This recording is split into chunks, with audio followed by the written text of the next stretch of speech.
কি রে বাবু, কোথায় যাচ্ছি বৌমাকে নিয়ে? যাই দুজনে মিলে একটু ঘুরে আসি। ঘুরতে? এ কি মা, কি হলো? কি হলো? এই খোল এটা, খোল খোল। কি আমার ছেলে এনেছিল কালকে সেই হাটটা না? এই তুই কেন করেছিস জানিস না? আমার ছেলের টাকায় পুরো আমার অধিকার, একদম ছুটি না। সব তুমি কথা, আমার ছেলেটাকে বস করে রেখে দিয়েছে। তাহলে ব্যাগ গোছানো শুরু। এ কি মা, কি করছো তুমি এখানে? আরে না, আমি শুনতে এসেছিলাম যে রাত্রে তুই কটা রুটি খাবি। তা কি রে বাবু, কোথাও মনে হচ্ছে যাওয়ার প্ল্যান করছিস? হ্যাঁ, ওই ভাবছিলাম একটু ঘুরে আসবো। কি বলবো, তোর বাবা তো আমাকে কোথাও কোনোদিনও ঘুরতে নিয়ে গেল না রে। আমার পোড়া কপাল, আমি কোনোদিনও কোথাও ঘুরতে যেতে পারলাম না। তাহলে মা তুমিও চলো আমাদের সঙ্গে। হ্যাঁ, তাহলে এক কাজ করি, যাই প্যাকিং করে নি বাবু, একসঙ্গে যাবো। হ্যাঁ ঠিক আছে।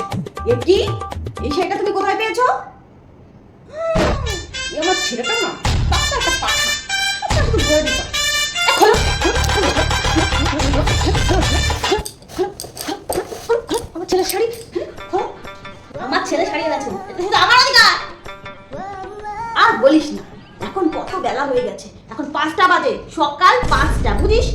এখন ঘুম থেকে ওঠেনি, একটা কলনাক নিয়েছি, কলনাক দি আমার ছেলেকে একেবারে চুষে খেয়ে নিল। এখন বেলা বাজে কটা, হ্যাঁ এখন ঘুম থেকে ওঠেনি।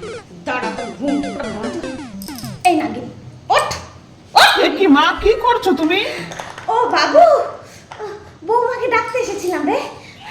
বলছিলাম ওঠো মা ওঠো, চা করেছি, আসো খেয়ে যাও।